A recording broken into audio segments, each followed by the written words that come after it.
Muy buenas tardes a todos, queridos amigos. Saludamos a nuestros 105.200 suscriptores. Ya le hemos pegado la vuelta al codo de los 100.000, aunque igualmente todavía YouTube no nos mandó la placa porque tardan a veces como 6 meses. Pero bueno, ahí hemos pasado. Hoy decidimos hacer la segunda parte de este tema sobre la impronta judía en España. Porque nos llamó muchísimo la atención el primer video que hicimos, que además lo hicimos con un sacerdote católico, el padre Dionisio Flamini. Aun cuando yo tengo seguidores que son judíos sefardíes, judíos mesiánicos, ahí lo tengo amigo Sergio Restrepo, con el cual incluso hemos hecho un programa. Pero un día charlando con el padre Dionisio, él me empezó a contar sobre el mundo judío en España y lo conoce muy bien. De hecho, algunos judíos se han comunicado conmigo y me dijeron, no, el programa es impecable. Eh, por supuesto que es un tema que trae muchísima repercusión y mucha cola. Entonces decidimos que como habíamos llegado hasta la parte de la expulsión, bueno, vamos a ver cómo fue realmente la expulsión. De eso vamos a hablar en 2 minutos con el padre Dionisio Flamini de rito bizantino y católico.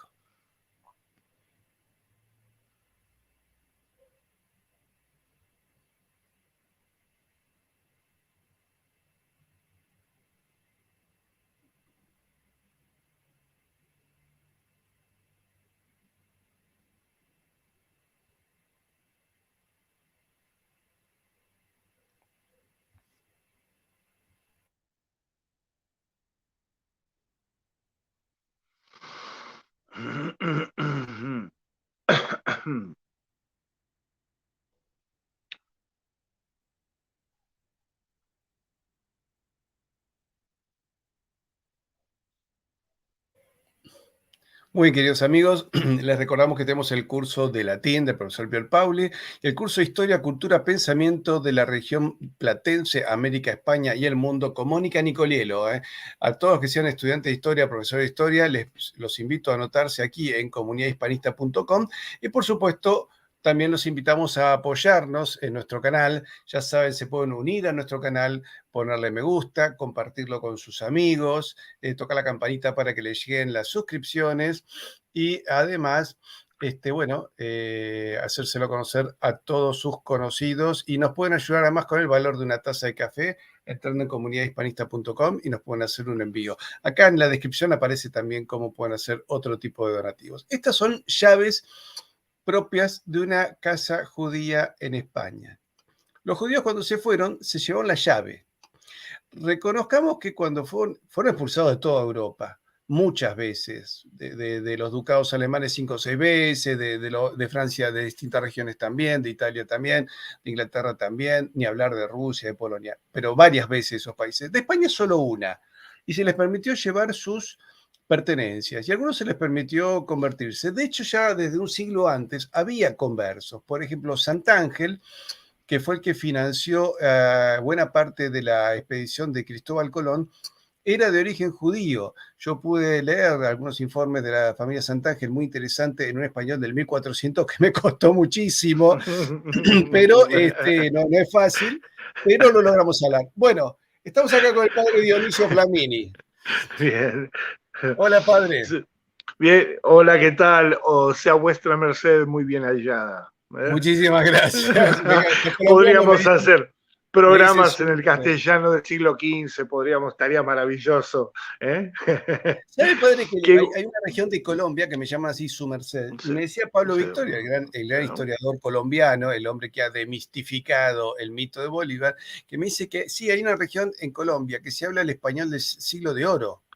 Entonces habla un español perfecto. De hecho, creo que siempre me Es dicen, los maravilloso. argentinos que son los agrandados, seguro que dicen que son los que hablan mejor español. No, no, no. Los No, no, argentinos no, no. reconocemos que los que hablan mejor español son los colombianos. De Argentina hay una región que habla casi como los colombianos, que es Santiago del Estero, Sí, que es sí, madre de sí, sí. ciudades, ¿no es cierto? Verdaderamente. Pero conservamos en el español rioplatense muchas trazas del español del siglo XIV, XV. Ah, sí. Conservamos muchas trazas, sí, sí. E inclusive en la zona de Antioquia existe, bueno, nosotros, perdón por el subtema, pero nosotros hoy día tenemos el fonema F, F con fricativo, ¿sí? Que, como se llama, lo importamos del francés. El fonema antiguo español era F, con una F soplada, que algunos lo transliteraban como PH. Esa es la razón por la cual muchas F antiguas pasaron a ser una H aspirada. Y hay lugares, si uno escucha zonas de Colombia, no dicen fuerte, sino dicen fuerte, lo dicen una F soplada. Eso viene de lo más profundo de la España del siglo XII, XI, antes. Ay, Hasta por eso. Dios. Nos damos el lujo de que hasta hay fonemas antiguos que se siguen manteniendo. Es Padre, maravilloso. consulta, la cruz, ¿cómo se llama la cruz que usted tiene?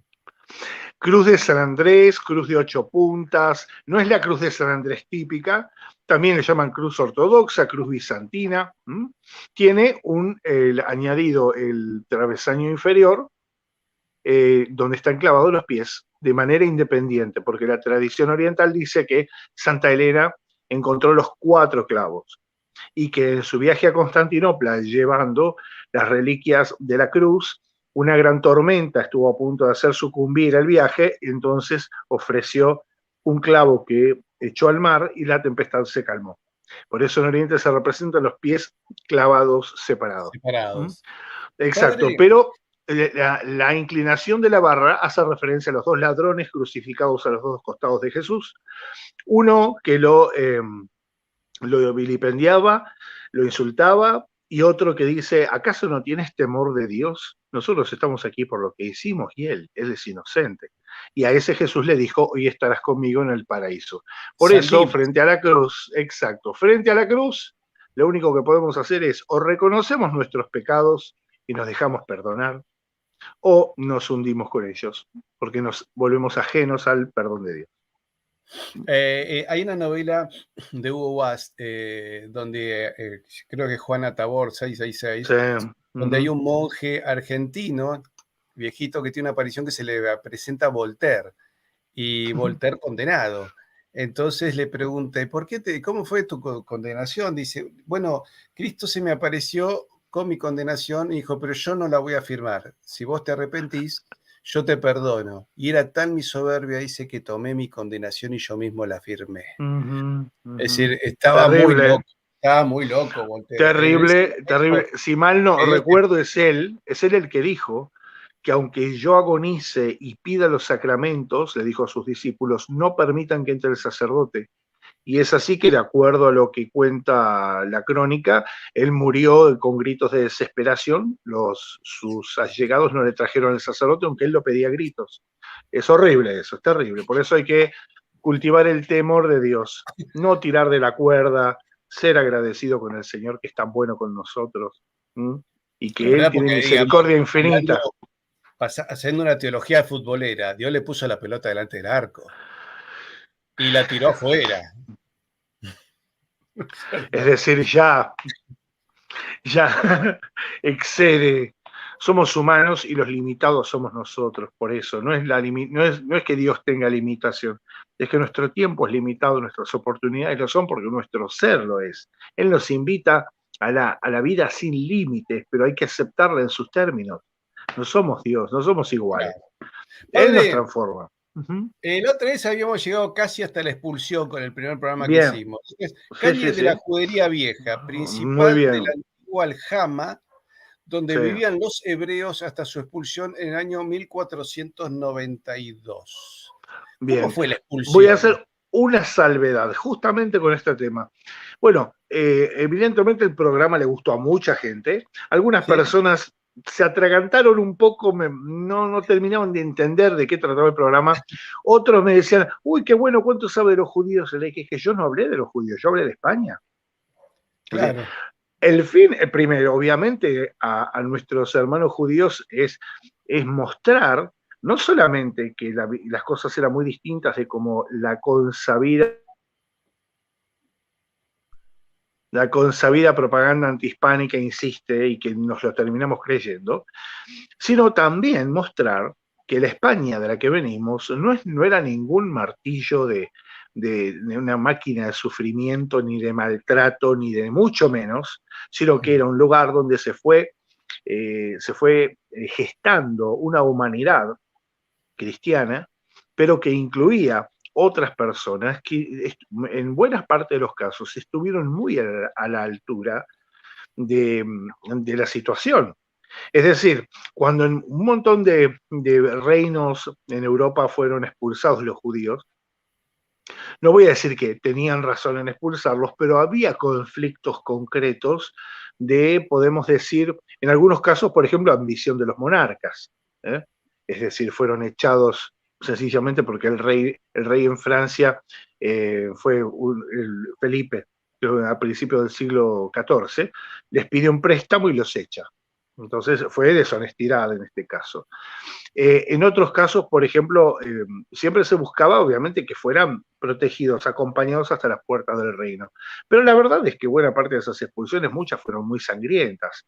La cantidad de judíos que vivían después en Polonia, Lituania y toda aquella región, huyeron de los estados alemanes, sobre todo del Rin, y nunca hay que olvidarse del, ¿cómo se llama?, del incendio del gueto de Frankfurt en 1460, que fue carnicerías de miles de muertos, eran cosas muy terribles.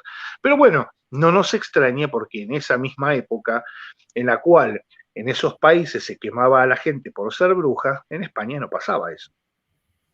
Lejos de toda la propaganda, lejos de toda la propaganda, ¿no? Es decir, la quema de bruja vino con Lutero, ¿eh? La quema de bruja pero ya hay los datos hechos y, digamos así, están hechos por profesores daneses, por gente que el resultado sorprendió en primer lugar a los españoles, y es que en los 300 y algo de años,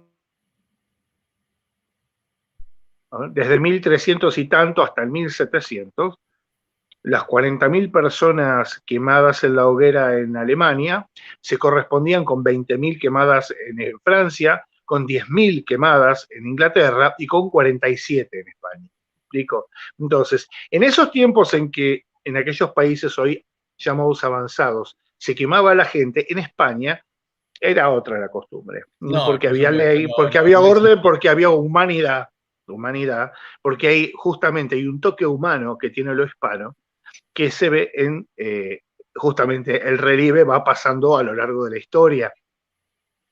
Fijémonos que cuando Fernando e Isabel que expulsan a los judíos, eso también es un tema larguísimo para tratar, pero ellos, sobre todo, la presión vino de afuera.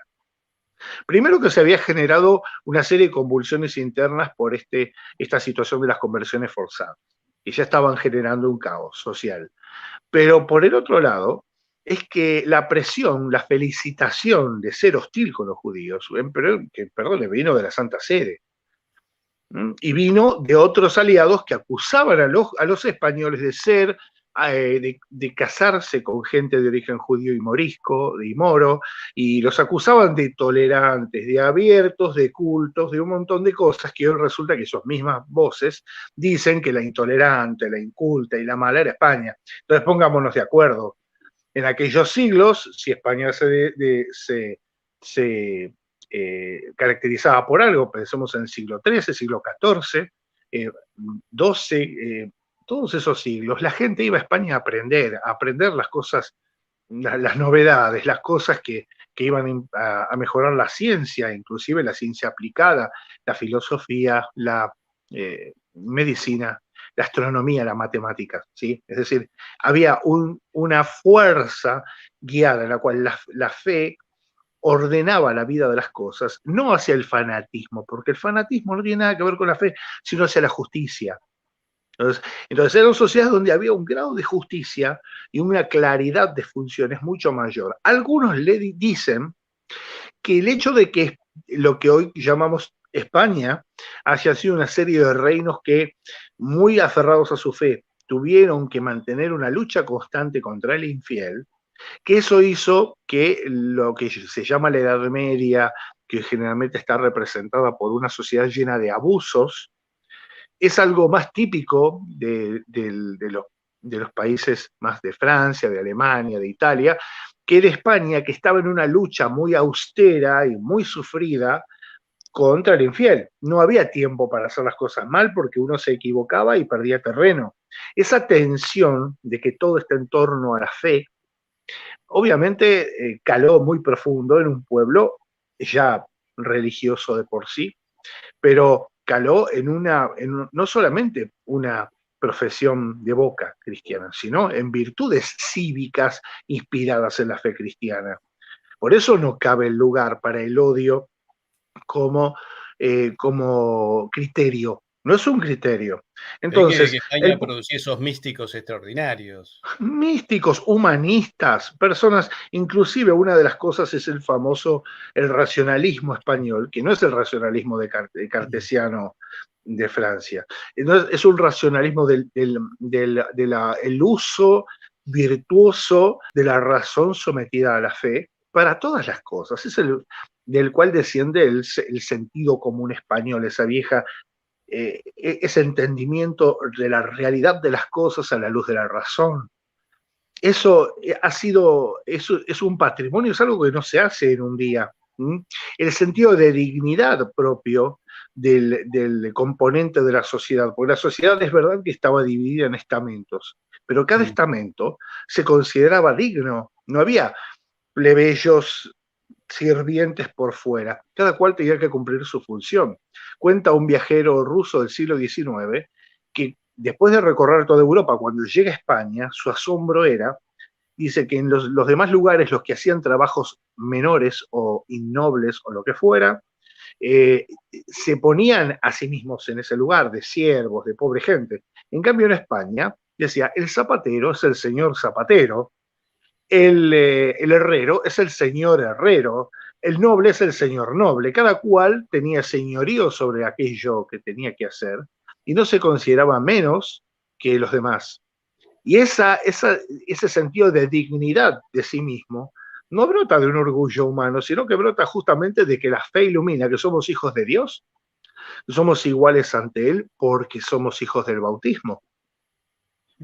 Y esto no, vuelvo a lo mismo, no es una cosa menor, no es un detalle menor. Fijémonos en todo, a pesar de que nuestra hispanidad ha sido destripada en multitud de individualidades, algunas con cierto grado de evolución natural y otras inventadas, si nosotros nos ponemos a ver, es la zona donde hay menos conflictos en el mundo. Es donde hay menos guerras de matanzas, odios, es donde... ¿De dónde sale los esta costumbre? conflictos internos españoles son motivados desde afuera, ¿no es cierto? Ese Y los de tema la catalán, región, vemos como... son también puestos, fogoneados por gente bueno, que quiere otra cosa, ¿no? Pero Bueno, vuelvo a vamos esto, es a ver. decir, tenemos la costumbre de llevarnos bien, pero porque hemos tenido una base muy fuerte, basada en la fe cristiana, que nos enseña que somos hermanos.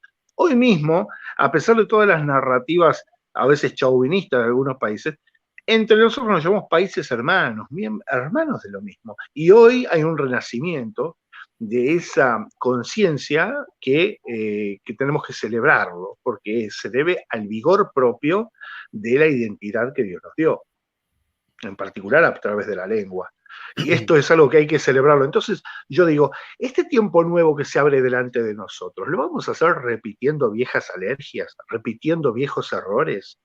Es decir, vamos a ponernos delante del siglo XXI frente a una cuestión como el judaísmo, repitiendo la cuestión de los ¿cómo se llama? De los cristianos nuevos y los cristianos viejos. Pues no vamos a ver lo que dice la historia al respecto, que es maestra de humanidad. Porque esto nos puede liberar de muchas de las cosas que a veces nos dividen y nos complican frente a todo esto. Creo, yo es una cosa, no recuerdo si el programa pasado lo dije, pero siempre lo tengo, y es, esto hace unos pocos años que usted hace, hubiera sido imposible.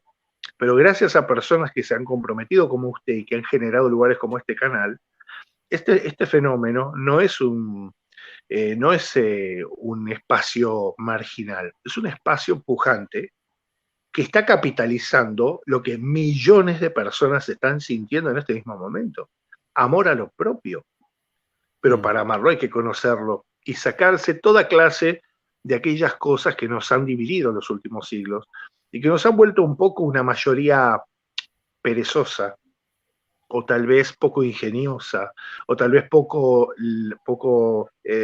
esmerada en crecer y hacer crecer el patrimonio extraordinario que hemos recibido, con luces y con sombras, con cosas buenas y con cosas malas, pero vamos a las reales, no vamos a inventarlas más. Y no hay peor Padre, cosa que, sí, que mirarse a sí mismo con los ojos de los enemigos. claro. Hay gente que no lo quiere, pero hay que ir a la historia. Entonces hay veces que se termina entreverando nuestros defectos con la falta de honestidad de los demás. Y Ahora, eso yo he tenemos que notado corregirlo. en el trato, en la facultad, por ejemplo, tenía compañeros que eran, yo en una universidad católica, en la Universidad de El Salvador, pero tenía compañeros que eran judíos y había unos eran judíos askenazis y otros sefardíes, ¿no? Y a mí me llamaba la atención porque con los sefardíes había una cosa más española en el trato, ¿no es cierto? Sí, Y entre ellos tenían unas diferencias enormes que sí, a nosotros nos sorprendía porque no se trataban. Por ejemplo, totalmente. había muchachos askenazis que preferían tener tratos con católicos antes que con sefardíes. Una cosa que yo no entendía ni Totalmente, por dónde venía el tema, totalmente, ¿no es cierto? Porque para mí, yo pensé que eran todos judíos. totalmente. No, no, Entonces pensé que sería no. como una diferencia que puede ser, no sé, si alguien es terciario franciscano o terciario dominico, por nombrar. Totalmente.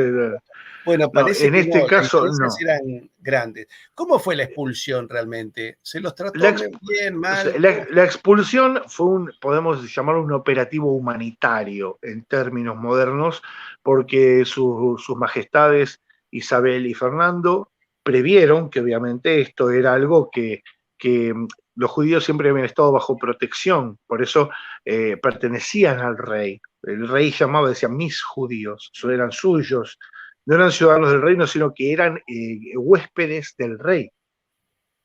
Gozaban de la más íntima relación, por eso a veces también los celos, ¿verdad? Estaban exceptuados de un montón de cargas y tenían un montón de obligaciones con respecto a lo suyo, por eso no se puede hablar de un estado arbitrario de opresión, sino que había un régimen que era mucho más dulce y productivo que lo que nos dan a imaginar. Hoy hay una narrativa de quejarse, ¿no? Porque si uno se queja, se dice por estas playas, el que no llora no mama, ¿verdad? Sí. Y de alguna manera hay una narrativa, inclusive dentro de los judíos, de dar lástima y de pintar cosas de una manera totalmente antihistórica, A ellos ¿verdad? también Y le gusta escudarse a veces tener siempre esa actitud, ¿no es cierto? Autovictimismo. totalmente, por eso, porque hay gente de toda clase en todas partes. Perdón, el médico de El punto Isabel es era que judío, nosotros, ¿no? por supuesto, no habría habido básicamente herederos si no hubiera estado él, y él se fue. Lo cual para Isabel fue tremendo, porque ella confiaba en que la mayor parte se iba a quedar. Eran tan españoles como los otros en la práctica que no apostó a que se iban a quedar. Y bueno, pasa que en cuestiones de fe y de conciencia, esto es así. La cuestión es que cuando ellos se van, no se podían llevar metálico. Es decir, el oro y la plata había que dejarlo. Pero se tomó el recaudo de saldar las deudas. Lo que se les debía pagar. Y lo que ellos debían pagarlo. Por lo cual se puso en venta el patrimonio que tenían para equiparar las deudas y para que se llevaran en especie lo que quisieran, lo que les perteneciera. De esta manera salieron muchos hacia Portugal, otros hacia el norte de África, otros hacia Italia y así fueron saliendo grandes cantidades llevando todas sus pertenencias y escoltados por la guardia del rey, porque aquel que levantaba una mano contra un judío estaba levantando la mano contra el rey. Es algo, entonces, por eso digo, hay que entenderlo bien, el proceso. Entonces, obviamente no fue una ocasión feliz porque fue un desgarro dentro de la sociedad, un desgarro que venía después de años de convulsión, porque las cuestiones de los, de los neoconversos a la fuerza o voluntariamente, de mala gana, los que llamaban los judaizantes, los marranos también llamados, toda esta cuestión que ocupó la primera parte del siglo XVI. Esto, ¿Quién eran los marranos exactamente? ahí vamos a ir. Hay varias teorías de que la palabra viene del árabe, que significa, hace alusión al cerdo, y de ahí se aplicó al que simulaba actuar como cristiano, pero que era seguía practicando el judaísmo secretamente, ¿sí? Básicamente es eso. Y el verbo para esa acción se llama judaizar. Entonces, ¿qué pasa? La Inquisición no tenía jurisdicción sobre los judíos, porque la Inquisición tiene jurisdicción sobre los cristianos. Entonces, ya solamente ese cuadro lleno de llamas, en las cuales un inquisidor con cara de malo está quemando judíos, eso es una cosa de ciencia ficción, porque realmente no tenía jurisdicción sobre ellos, sino sobre aquellos que se confesaban cristianos. Claro, o sea, Y eso no es un detalle menor. Si un judío No es un detalle menor. decía haberse convertido al catolicismo y se descubría que seguía siendo judío, bueno, ahí sí le caía la Inquisición. Exactamente, con lo cual no estamos hablando de que iba derecho a una hoguera, sino que muchas veces tiene que ser o penitencia pública o hacer una acción. Había distintas acciones penitenciales para llevar al arrepentimiento, porque la finalidad de la Santa Inquisición era el arrepentimiento, no era achicar la población mundial como los cráneos que tenemos ahora. Claro. ¿Me explico? Es decir, la Santa Inquisición tiene todos los procesos, están todos codificados, es información que se puede investigar. Si hay algo que es grandioso de España, es que tiene el registro de todo. Hay el registro hasta de las familias que salieron de los distintos lugares, no está todo, pero se puede retroceder cientos de años con informaciones de quién era hijo de quién, qué tenía, dónde vivía, y esa memoria la conservó con respecto a sus judíos. Entonces, por un lado, la sociedad cristiana dice, bueno, ahora somos todos cristianos y así, así. Pero la memoria del pueblo, así como ha conservado las llamadas entradas de moros y cristianos, no sé si alguna vez tuvo la oportunidad de ver una entrada de moros y cristianos, sobre todo en el Levante español, hablemos de Valencia, hablemos de Murcia y muchos otros lugares más, todos los años se sigue representando en algunos lugares, por ejemplo, la toma de la ciudad por parte de los cristianos hace 800 años, en la cual se pone una parte del pueblo se disfraza de moro, un poco de fantasía, otra de cristiano. Unos que hacen de moros empiezan a proferir toda clase de insultos contra la iglesia y contra Cristo. Los cristianos van a hacer lo propio para defender la fe, simulan un combate, y hay años en que gana uno, años que gana el otro. La cuestión es que, fijémonos, hace más de 500 años que no están los moros en ese lugar. Es más, ya dio tiempo para que lleguen inmigrantes marroquíes. Y el pueblo mantuvo esta costumbre de representar al ausente. Una vez hablaba con un psicólogo amigo muy interesante sobre cuando hay problemas cuando uno pierde a una persona querida, ¿verdad? Y uno generalmente está hablando de lo que es la ausencia. Y dice que él me mostraba cómo la ausencia a veces podía ser una puerta para un tipo de presencia diferente. Y en este caso una presencia estilizada, actuada, pero que en el fondo dice, somos lo que somos porque esta historia y esta gente está dentro de nuestro. Porque buena parte de los moros se convirtieron y son parte de la historia de España, y lo mismo pasó con los judíos. Entonces, fijémonos cómo la memoria ha conservado las juderías como lugares con un cuidado. Es decir, no existe básicamente otro lugar en Europa que haya conservado el legado propio, a pesar de que durante casi 400 años no les permitió regresar, sin embargo, no se permitió olvidar. Y no era una memoria...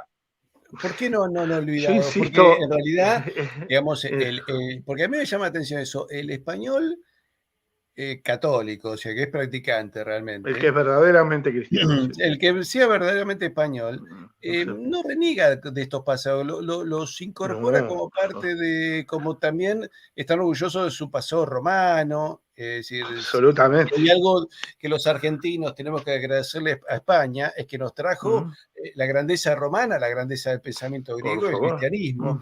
Y esta es una parte que yo veo, incluso lo veo en los judíos argentinos que son de origen español, como que son mucho más integrados a la identidad argentina. Incluso Totalmente. algunos he visto que se han convertido al catolicismo, a veces porque se han casado con una mujer Totalmente. católica, ella le dijo, y el tipo, bueno, sí, también, porque lo veía Ujú. como parte de sí mismo, ¿no? Acá lo Y vemos todo se, muy... y se conserva, perdón, la pertenencia, es decir, hay conciencia de descender de los judíos y se lo conserva como algo con cariño, no como una cosa disruptiva. Este es un Como barrio decir judío algo que de sucedió España, naturalmente. padre. Sí, sí. A mí me sorprende la estética, ¿no? Porque realmente es muy Oh, lindo. además, hay casas, es algo maravilloso porque hasta están señalizadas las casas donde vivieron los grandes rabinos, los grandes Sí, tratadistas. Es, digo, no hay otro lugar en la Tierra que haya semejante memoria convergente. Una memoria que permite, como hablábamos la vez pasada, que pasados 500 años, hoy son 40.000 en la península, uno de cada 1.000 españoles desciende básicamente de aquellos que pasaron más de 2.000 años caminando por esa tierra de la antigua Iberia. ¿Mm? Lo que es la identidad, lo que es la memoria y la importancia que tiene esto, el idioma. No sé si alguna vez has escuchado canciones, canciones sefardíes, y muchas tienen un gran poder emotivo. Si uno escucha cantado el castellano del siglo XV, por gente que lo habló siempre. Es, tiene un poder, digamos, nos devuelve una joya, nos devuelve un pedazo de nosotros mismos, como hablaban nuestros ancestros, de eso que es nuestro, lo que nos modela, que es la lengua, ¿verdad? Y algo que me parece importante, volviendo al asunto del marranismo, entonces teníamos, sobre todo la primera gran crisis que fue, hablábamos, la de 1391, en la cual se da un poco una ruptura con el estado de cosas, porque realmente las víctimas fueron muchísimas en la gran persecución de ese año, desatada, como decía la otra vez, por algo aparentemente que no tiene nada que ver, que era el ajusticiamiento de un judío de muy mal comportamiento, el estafador, pero por parte de los mismos judíos que tenían todavía la potestad de ajusticiar a los propios. ¿Mm? Era un derecho que tenían, como los moros tenían sobre los propios. Digo, ni hoy existen ese tipo de derechos. Bueno, eran lo usual en aquel entonces. Para que no se presumiera de falta de equidad, que para el español la injusticia sí. es algo que se siente en la sangre, para que nadie sospechara de falta de equidad, los verdugos, los que juzgaban y sentenciaban a un judío a muerte eran judíos. Sí. Hasta esa rectitud se ha tenido durante siglos. Entonces, ¿cómo se puede hablar mal de esa España? ¿Cómo se puede no quererla? Y no ver No, que era más le echan la avanzada culpa a España inclusive que nuestra. de cosas que no No cometió. fueron, no fueron verdad, no sucedió. Y volviendo un poquito a esto, ¿qué pasa? Sucedieron muchas conversiones forzadas, cosa que es contraria a la fe. La fe se propone. Muchos dicen, algunos hablando con enojo, dicen, claro, porque España vino a América y bautizó a la fuerza a los indios. Y digo, eso no existió, porque el bautismo de la fuerza no es bautismo. Claro. Es decir, los cristianos decidimos ser cristianos o nos incorporan nuestros padres, pero no existe esto de que yo agarro a alguien de los pelos y luego cristiano y digo, ahora sos cristiano. Es decir, esto, en este caso la simulación por miedo para perder la vida, y que bueno, la situación fue llevando a que cada vez más muchas personas, algunos por conveniencia, algunos por deshonestidad, lo había, porque, bueno, obviamente que la persona que tenía trato con la aljama, tenía parientes bien ubicados socialmente y se hacía cristiano, pasaba a tener relación con otro mundo, digamos así, quería sacar ventaja de los dos lados. Y los casos que hubo en general eran personas que una vez convertidas eran muy burlones y despectivos con el judaísmo. Es decir, aparentemente los más odiosos generalmente eran descendientes de judíos. Entonces, fijémonos por eso, el odio al judío no brota del corazón cristiano, muchas veces brota del corazón no converso.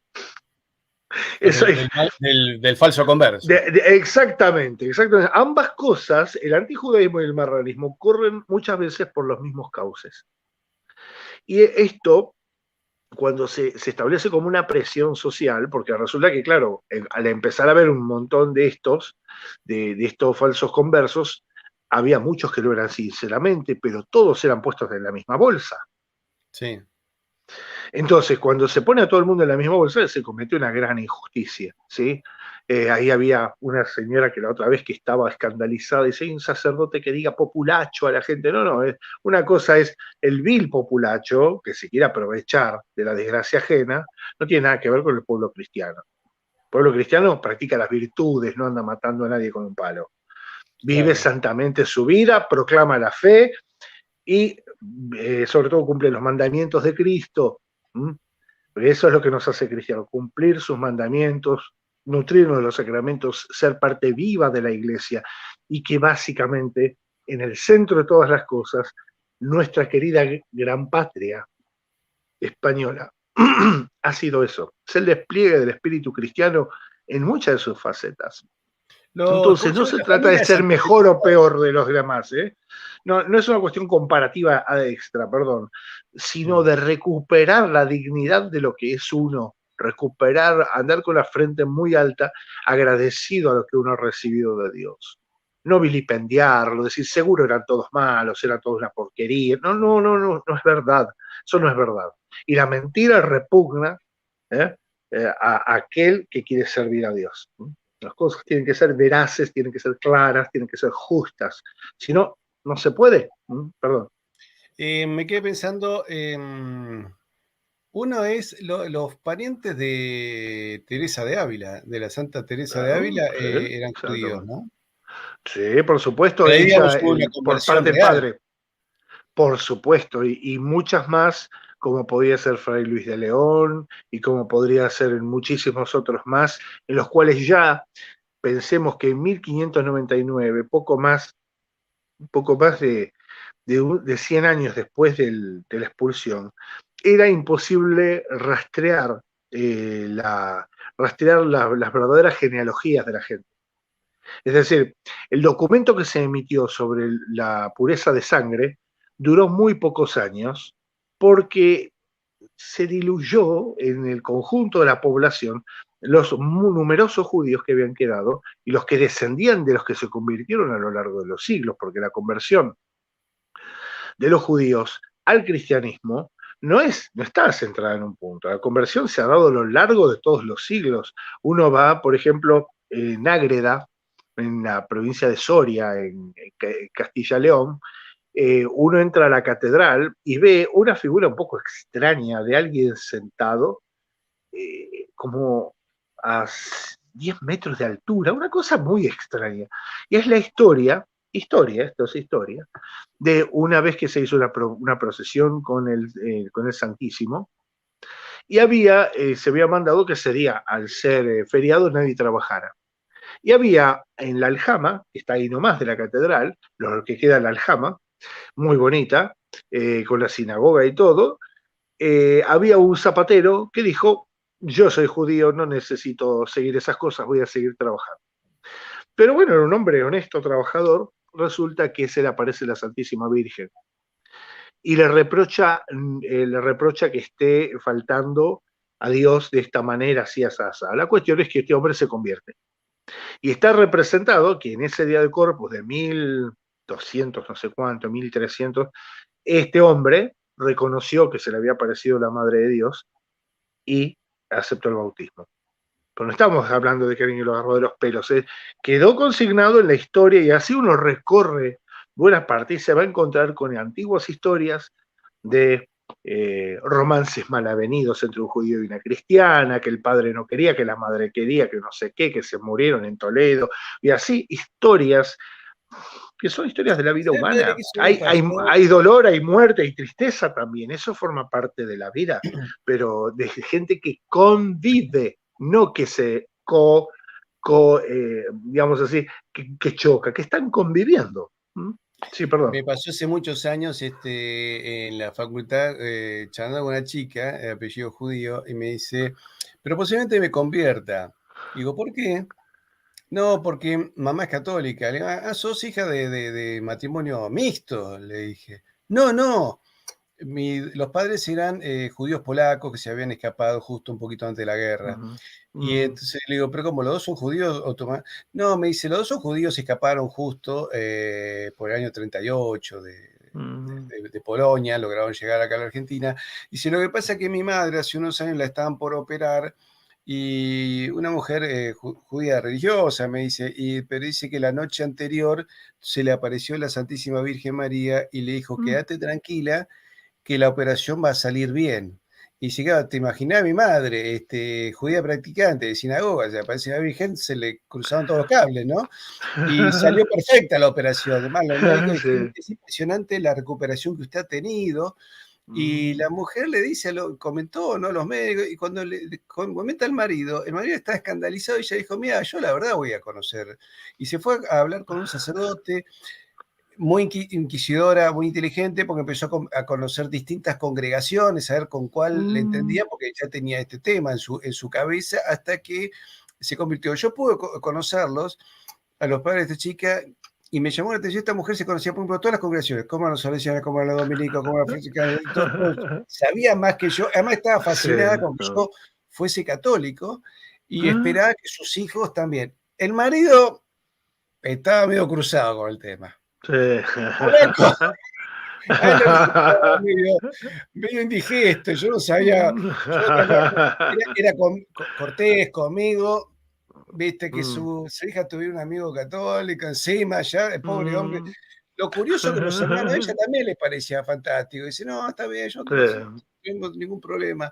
Me dice, además, mamá, me dice, vos no sabés lo que son, las madres judías son muy insistentes, y ahora convertida Sí, al catolicismo, sigue siendo es insistente en el catolicismo con el carácter de una judía. totalmente.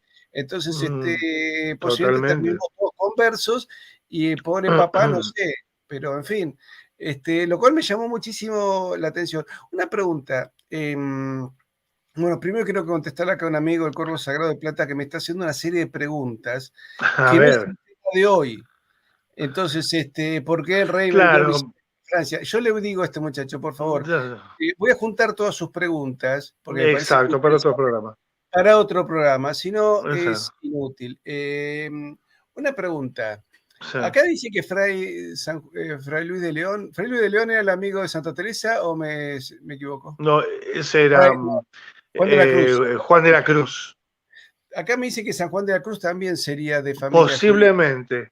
Es que ya para aquel entonces, estamos hablando de un siglo, eh, es decir, todo el mundo se había mezclado con todo el mundo, no había preguntas en esto. eh, Además, hay que pensar también el salto de mundo, ¿no?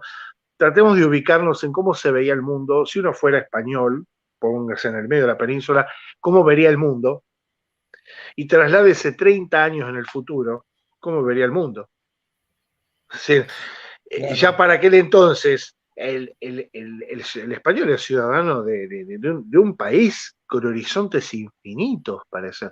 Se había abierto el mundo de un tamaño, todo que evolucionaba a una rapidez tan grande.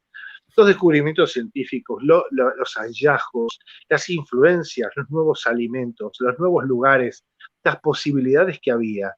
Pensemos que tanto con Carlos V como con Felipe II empezamos a que haya una atmósfera de engrandecimiento, la grandeza, se empezó a vivir esa grandeza por la cual se luchó tantos siglos, en la cual el quicio de todo esto, en mi opinión, es Isabel, el legado isabelino.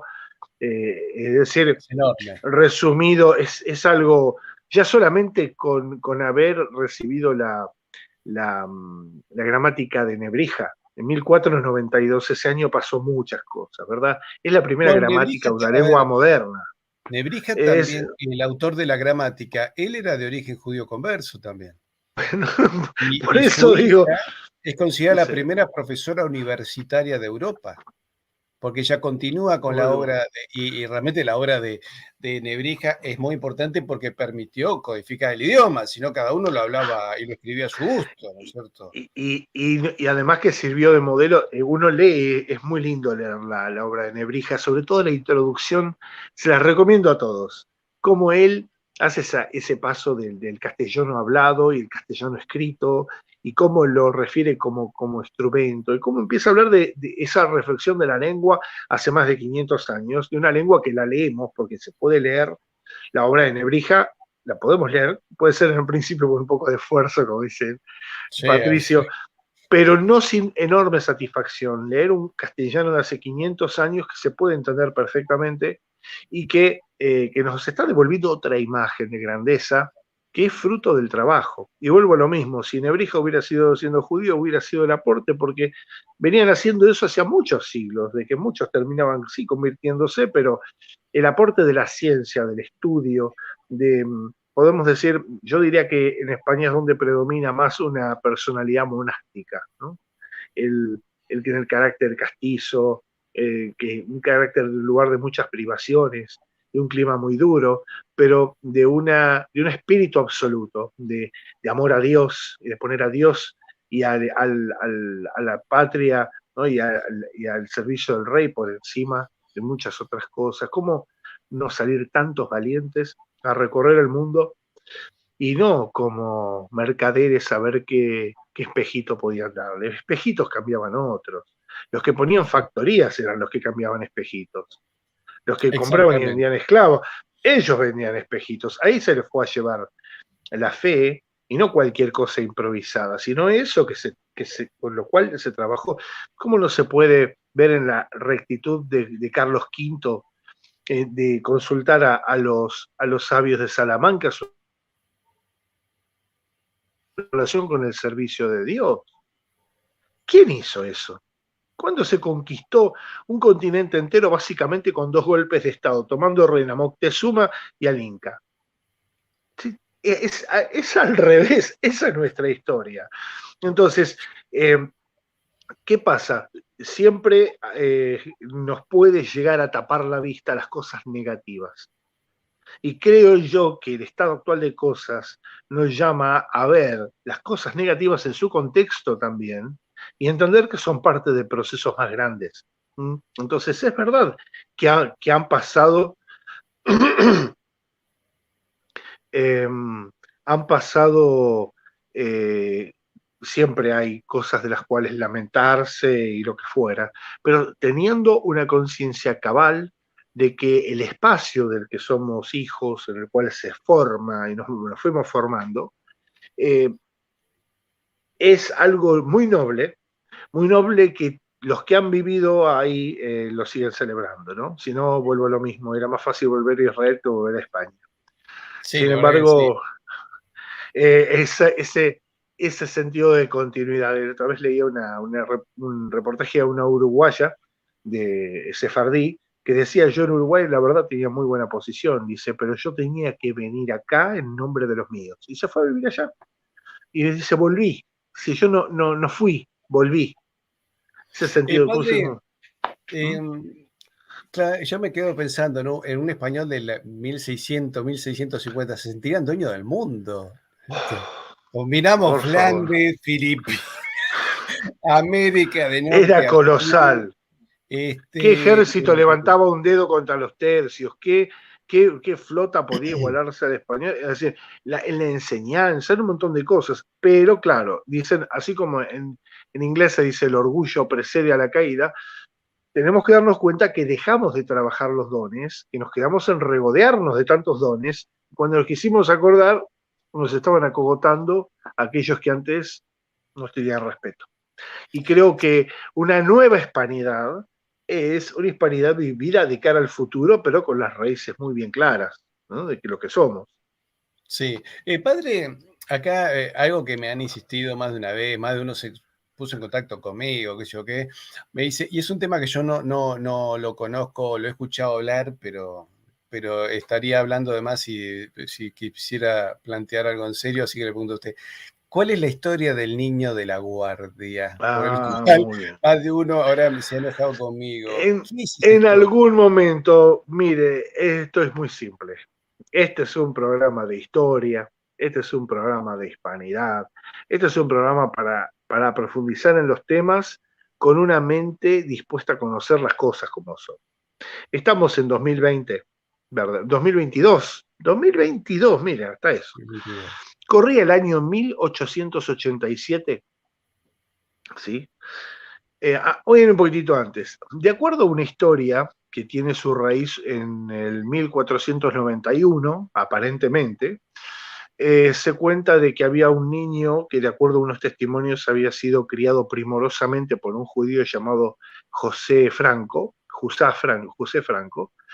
y que todo surge de que ese niño había sido asesinado y había sido matado ritualmente, crucificado, y que se le había puesto una hostia en el corazón y que ese tipo de brujerías eran usuales así. Eso es lo que se llaman libelos de sangre, ¿sí?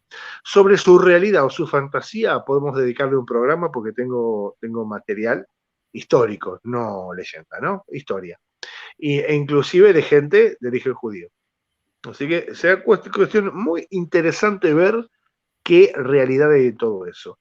Pero hablando del Santo Niño de la Guardia, este niño que habría muerto en esas circunstancias, ese tema fue retomado, ese tema que era legendario, fue retomado casi 100 años después por el padre Yepes, después fue retomado en el 1600 por otro, en el 1700 por otro, y todo esto la cuestión es que hasta el día de hoy, algunos creen que efectivamente las actas del juicio son verdaderas, que las circunstancias son verdaderas, que los milagros que ahí se dicen y que los conjuros que pasaban, bueno, la verdad que el libro se parece más a una obra de caballería que a uno de los tantos testamentos claros de un juicio.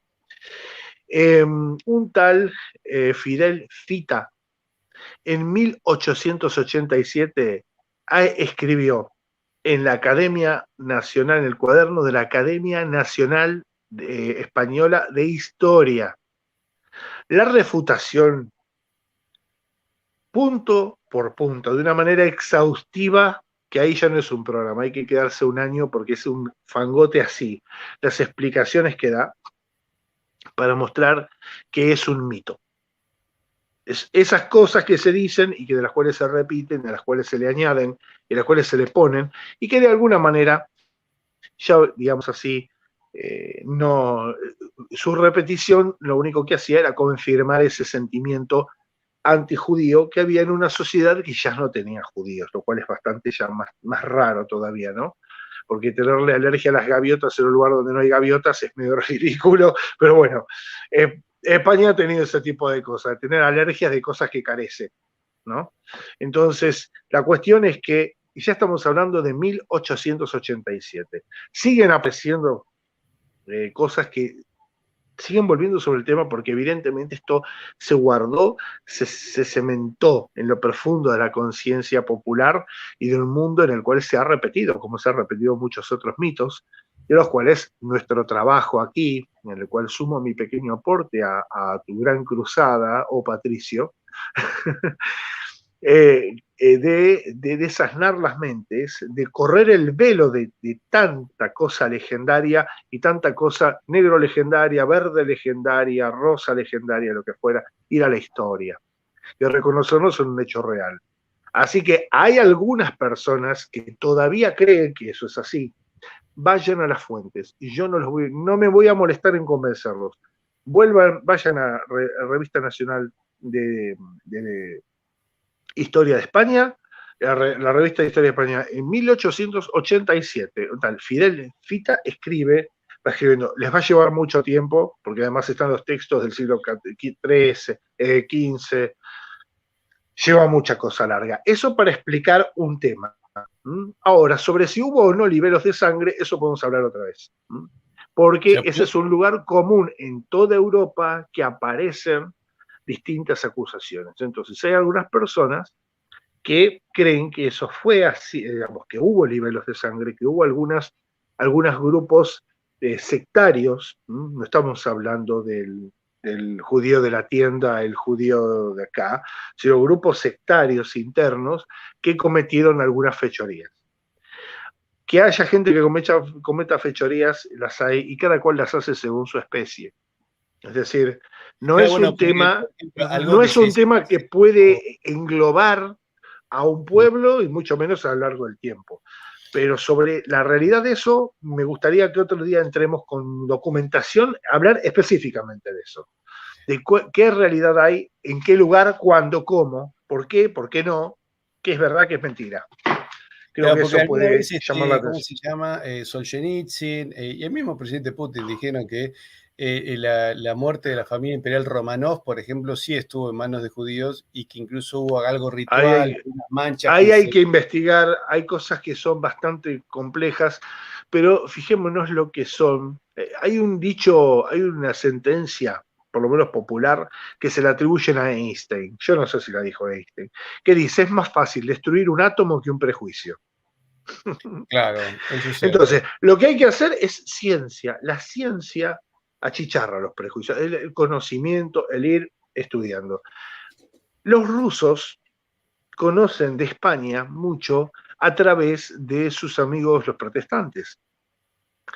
Por lo tanto, está la vieja imagen de lo que se llama un mito, que es como el mito del niño así como el mito del niño de la guardia está destinado a impugnar a todos los judíos, por más de que se le atribuya a uno solo haber matado a un niño, la idea es ensuciarlo a todos, está el mito del gran inquisidor, en el cual se detalla el juicio en la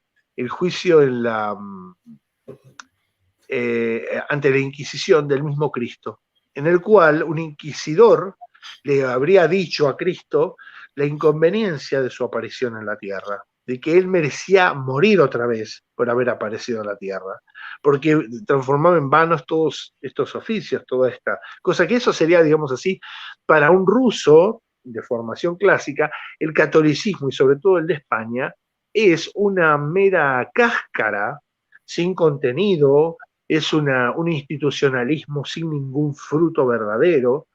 Ellos se pueden dar el lujo de mirar para acá y no ver continentes enteros evangelizados. ¿Pero por qué? Porque culturalmente no han sido educados para ser honestos con los hechos. Bueno, en la mentalidad que tienen ellos, las cosas son reales si me convienen. Natalia Denisova, que es una rusa criada en España y que es una hispanista, y ella contaba que fue a San Petersburgo a la universidad a dar una charla, y cuando habló en defensa de España se la querían comer cruda, porque dice, los estudiantes de San Petersburgo adhieren a todos los mitos de la leyenda negra. Absolutamente. A mí me pasó acá con ortodoxos, no rusos, pero sí de ortodoxos, donde, por ejemplo, me critican mucho mi condición. Ellos no me ven como hispanista, me ven como romano. Usted dice, no, porque vos que sos tan romano, y uno es católico romano por España. Sí. Pasa que, bueno, vuelvo a lo mismo, no es en este caso un atributo de las naciones en Oriente, no tienen la educación del juicio para ser honestos consigo mismos. Claro. Entonces, cuando ellos matan a alguien, eso es justicia, y cuando los demás matan a alguien, es injusticia. Es decir, ese cliché uno lo va a escuchar en boca de rusos, de ucranianos, de polacos, de croatas, de serbios, de húngaros. Siempre el malo es el otro, el de la otra tribu. Sí. Nosotros, que somos nietos de Roma y que venimos de una nación civilizada, ¿sí?, no vemos a la gente a través de la etnia. Para nosotros es un error del juicio, es algo de las cavernas, mirar a una persona por la etnia. Es decir, o una persona hace el bien o hace el mal, no es a ver si es de aquel o es del otro. Los griegos, desde la antigüedad, veían al mundo como los helenos y los bárbaros, ellos y todos los demás. Y hoy día el helenismo sigue siendo lo mismo. Entonces, da vergüenza ajena escuchar a los griegos hablar de su propia cultura, porque la han reducido a una identificación totalmente recortada de lo que ha sido hace 2000, 2500 años. Entonces, Así es. la idea, lo peor es que eso cae en un mesianismo de sangre llamado filetismo, que está condenado entre ellos, pero ¿qué pasa? El filetismo es una herejía en la cual se considera que la sangre es portadora de salvación. Yo me salvo por ser hijo del pueblo griego, por decir algo, no, por la gracia de Cristo. Y ese neopaganismo lo está repitiendo en este momento el susodicho de allá de Rusia. Es exactamente eso. Las cosas que hacemos nosotros son buenas porque las hacemos nosotros y la bondad de nuestra religión consiste en que somos nosotros. No hay una referencia real a Dios. Por eso el juicio yerra de una manera tan equivocada porque no puede distinguir, se identifica en el fondo con Dios. Son formas del neopaganismo que brotan cuando en Oriente las cosas no están bien encaminadas.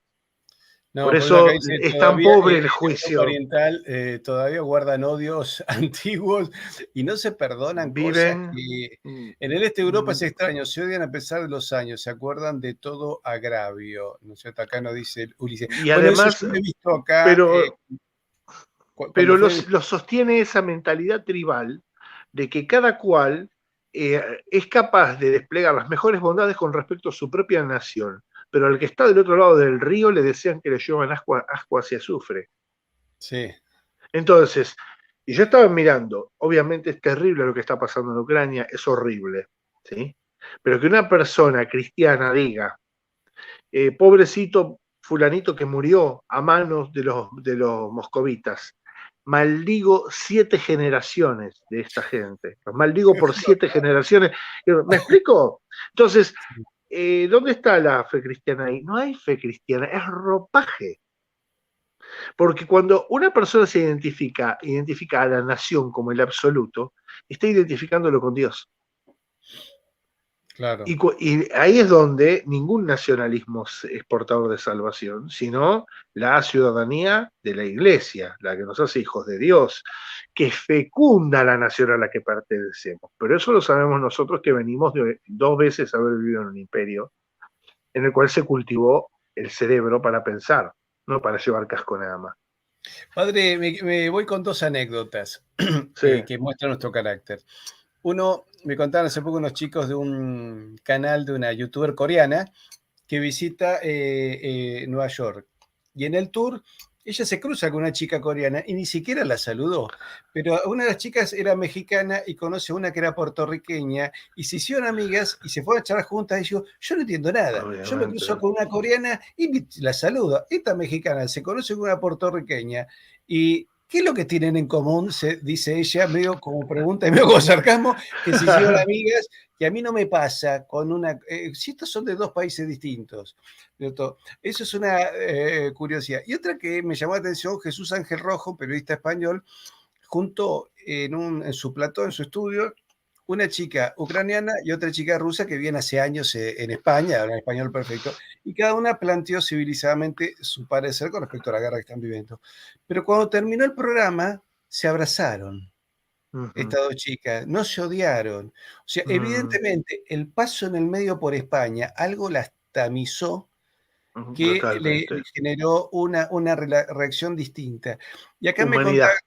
¿se acuerda, padre, cuando se rompe? Humanidad. Es eso. Es humanidad. Se llama humanidad eso. Cuando se rompe Yugoslavia, me contaba un amigo que él dice, yo era hijo de un croata. Mi padre muere y mi madre se casa con un serbio. Y bueno, y mi padre serbio conmigo fue un verdadero padre. Y en casa venían serbios, venían croatas, y eran para mí todos tíos. Cuando vino la guerra, a mi padre nuevo, mi padrastro, él se le ocurrió que debía odiar a partir de ahí a sus amigos que eran croatas.